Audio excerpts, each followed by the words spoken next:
Hi, I'm Tom Dellner, editor of University Publications here at Cal Southern. As the popularity and acceptance of distance education continues to increase, there are a number of misconceptions about online learning and the role that accreditation plays in higher education that have emerged. We traveled to the Washington, D.C. offices of the Distance Education and Training Council, Cal Southern's accrediting body and an organization that has been recognized by the U.S. Department of Education since 1959 as a reputable and reliable accrediting body. There, we met with Mike Lambert, DETC's executive director, to hear his perspective on these issues and other issues of importance to prospective students. There are distinctions made between the two types of accreditation, but at the end of the day, the distinctions have no differences. It is really, accreditation is accreditation. All of us are organized along the same general principles. All of us have pretty much the same kind of approach to our work, using peer reviewers, using standards that are general in nature so that a variety of institutions can apply for and hopefully achieve the accreditation.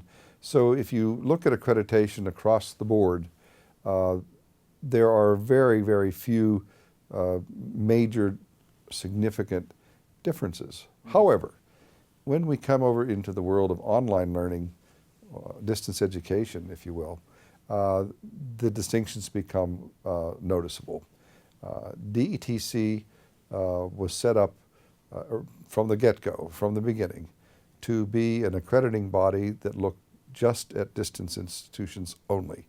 And what makes us unique in all of accreditation is that we are the only recognized accrediting agency that was founded with a scope of looking at all institutions who teach by a certain method of learning. The method is called distance education or online learning. We're the only one that's based on a method of learning. That means that in our work, we evaluate and accredit from the kindergarten level up through the doctoral degree level and everything in between, vocational courses to academic degree programs to any kind of a training program that's offered via distance. That makes us unique in that other agencies are founded along geographic territory principles or type of training, type of education or subject matter. We are method of learning. Now, being a method of learning accreditor, we have had to focus our attention on the techniques and the art of teaching people who aren't in front of you, who are at a distance from you, and that is a whole new world. And it requires different philosophy, it requires different approaches to andragogy, to the communications technologies, the psychology of learning is slightly different. And so consequently, over the many years that DETC accreditation has been around, and we are approaching our 56th year of accrediting, we have had to work with this and perfect it, enhance it, strengthen it, to the point now where I don't think we have a peer in the world of accrediting when it comes to knowledge about the distance method in terms of accreditation. We really have worked at this for 56 years, and we have perfected it every single year to the point now where an online institution seeking the finest accreditation it could find for distance learning would naturally want to look at the DETC method. Certainly, the most significant way is very intrusive federal regulation coming out of the U.S. Department of Education in the past couple of years. You know, all education law starts in the Congress, and when the Congress is done and they create what they call the Higher Education Opportunity Act, then that law has to go through a process where regulations are written, and the Department of Education is tasked with the assignment of coming up with implementing regulations, which when the law was last authorized was, I think, 2008. Then a process kicked in where the Department of Education came up with hundreds and hundreds of pages, I think 900 pages of regulations. And this is how the law will be applied. And they go through a very, very long process of writing regulations and then having a rulemaking negotiation with the field, and then issuing proposed regulations, and then getting public comments, and then coming out with final regulations. Well, federalization has taken a turn in the past, well, within the past year, in which it is very, very clear to everyone, and this is nothing new from me, that the federal government is moving aggressively to take over control of higher education more and more. Their reasons are that there's billions and billions of dollars of federal money going to institutions, post-secondary institutions, and they want more accountability for these dollars. Mm-hmm. They want more transparency of how decisions are made, and they want greater and greater control over how the money is spent. And if I had to boil it down to one sentence, it would be, are we getting, as a nation, the best bang for our dollar that we can get out of the billions we spend on higher education? Mm-hmm. So consequently, there has been a change in sea temperature with the new administration that came in 2009, that we're witnessing greater and greater control through the means of regulation over higher education. And this will get to things like incentive compensation. One of the most controversial things would be something called gainful employment, where students have to make enough money in their jobs to pay back their student loans. And state authorization is another controversial one. Mm-hmm. It's just about at every turn the federal government has decided that it needs to assert more control. Mm-hmm. And this means, as a consequence, that accreditation is being shoved aside, and that the state bodies or the state regulators are also being called to task and being asked to do more. In fact, in state authorization, one of the premises was that the states weren't doing their job and weren't doing a good enough job, and they need to step up. Mm-hmm. And so the federal government has become aggressively involved in, I would have to say, controlling the soul of higher education. It's a scary thought for me to contemplate. If you start with the idea that American higher education has for 100 years been the envy of the world, and we kind of like to think that, even though it does smack of hubris. When the entire world wants to send its sons and daughters to American universities to be educated, and we have been the glory of the world in terms of higher education opportunities and higher and higher levels of achievement. When you go from that, and then you now come to the point where things are broken, they need fixing, and the federal government will fix them, it's a scary thing to contemplate. Mm-hmm. I think the implications, one of the reasons for the success and for the glory of higher education has to be, anyone would have to acknowledge this, the effectiveness of voluntary peer group accreditation, where the peer group knows what it's doing, knows what it's talking about, is the one to evaluate and set standards of quality, and at the same time encourage innovation and encourage institutions to be creative. Indeed, idiosyncratic. One of the unique features of American higher education is that it's not a cookie cutter approach. It's not a one-size-fits-all. Institutions are free to do whatever their mission says they can do, and do it in their own creative way.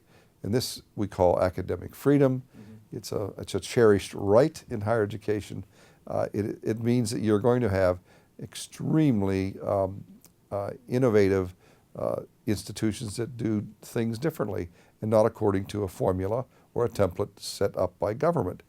Other countries of the world use what they call a Ministry of Education approach, in which the ministry dictates curricula, dictates which textbooks to use, what kind of faculty to have, number of hours of study. It's all dictated from the top down, and that leads to maybe some effectiveness, but it sure doesn't lead to much in the way of a flourishing creative environment. In the American experiment, if you will, the institutions and the peer group set out what was quality and then evaluated it. Now, critics say that that day has come and gone. Now we need more controls. We need more centralized control. We need more output standards, more in the way of evidence that the institutions are doing what we want them to do. And where the scary part comes in is because education is the right of the states, each state can do its own thing, and consequently, a state, for example, could say, we don't like Thomas Jefferson. We're going to have you excise out of your textbooks all this stuff about Thomas Jefferson because we think he was not a good person, and we're going to de-emphasize anything to do with Jefferson. That's happening now. Or you could have school boards that say you may not use this textbook or that textbook, and then pretty soon you get into a Ministry of Education model, which in my humble opinion would be a tremendous mistake for this country to do. I think that the pendulum has to swing back. We have to get more support for voluntary accreditation. We have to build it back up again because the federal solution is not the complete answer.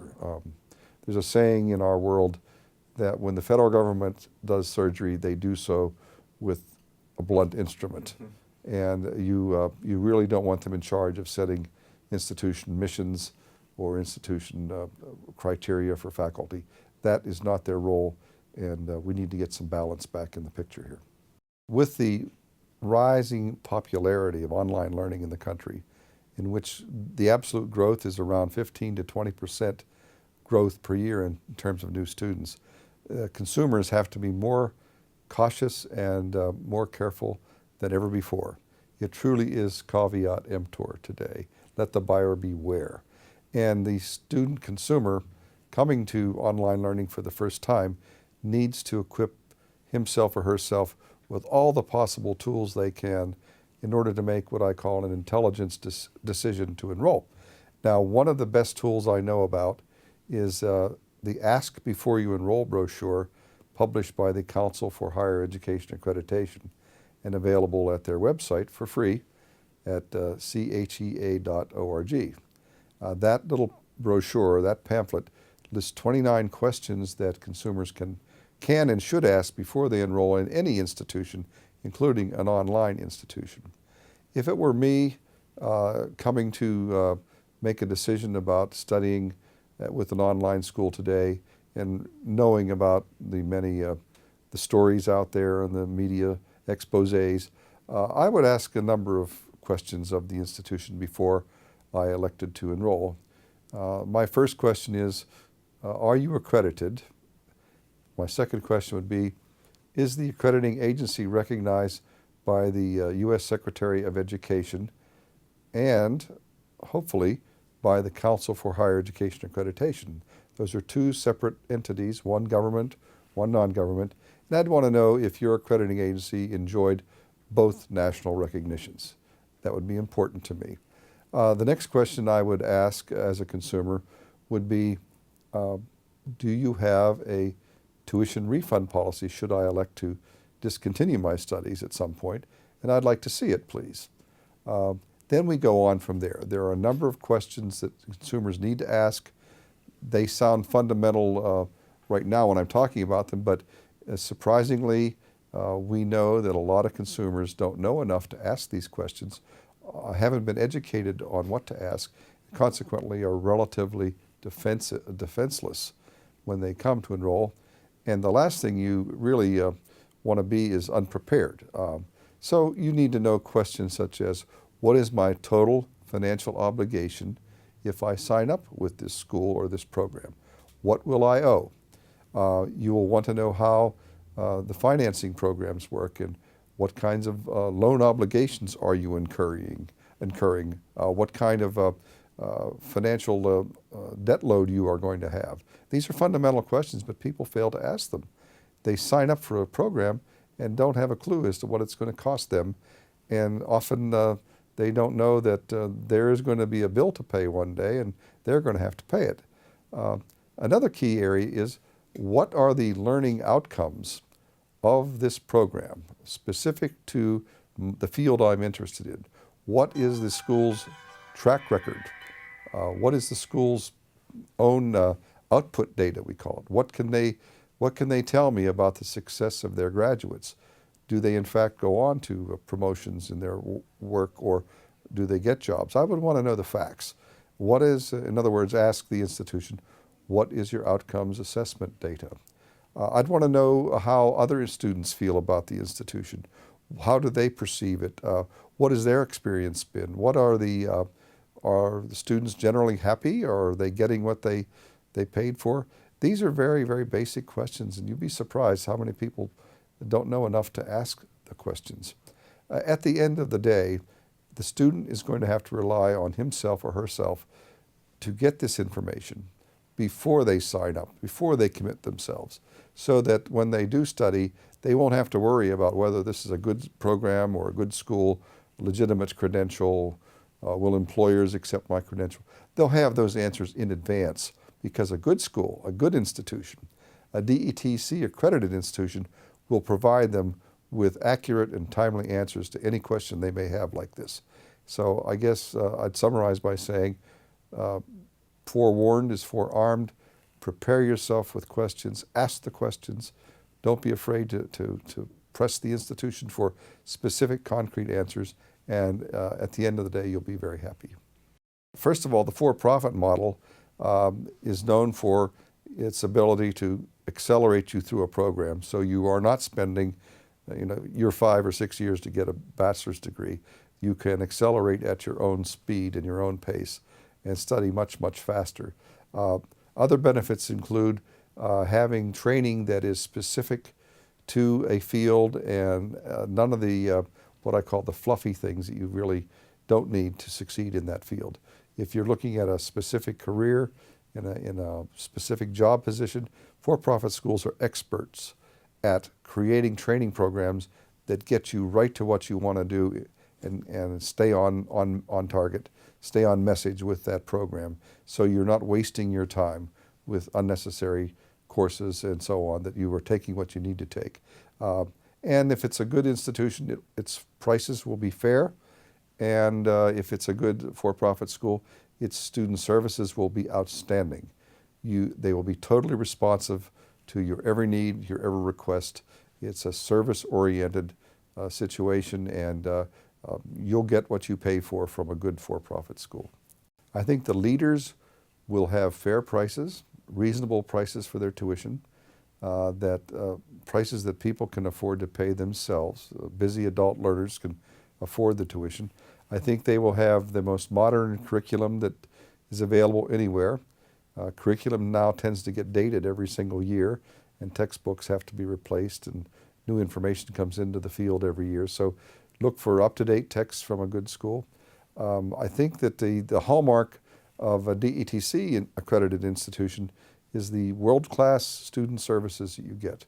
The ability to get answers to your questions immediately, the quick and prompt and accurate evaluation of your work by qualified faculty members and credentialed professors who are experts in their field, and to get this done, get your work graded promptly and quickly. I mean, it all comes together into a total focus on the individual as individual student as an individual, that a good online institution should be dedicated to your total success in whatever it takes to make you successful, whether it be the latest in textbooks, the latest in technology, the latest in interactive communications. All of these things add up to a happy experience for an institution and for the school, or the student. Personally, I am most excited about mobile technologies. Delivery of instruction to your iPad and your iPhone, for example. I think that this represents a whole new chapter of excitement in distance learning. We have overcome the tyranny of time because of mobile technology, and I think that going forward, you're going to see more and more people preferring to study on the go, on airplanes, on trains, in foxholes, in their break rooms at their companies, using their iPads and their iPhones and their other mobile devices. I think this is the most exciting prospect for the immediate term. Longer term, who knows what will happen. We may have chips implanted in our brains where we can download information and who knows. There'll be all exciting new things out there, but I think we need to watch the developments in mobile technology and ride with that, because that to me is going to be an exciting future.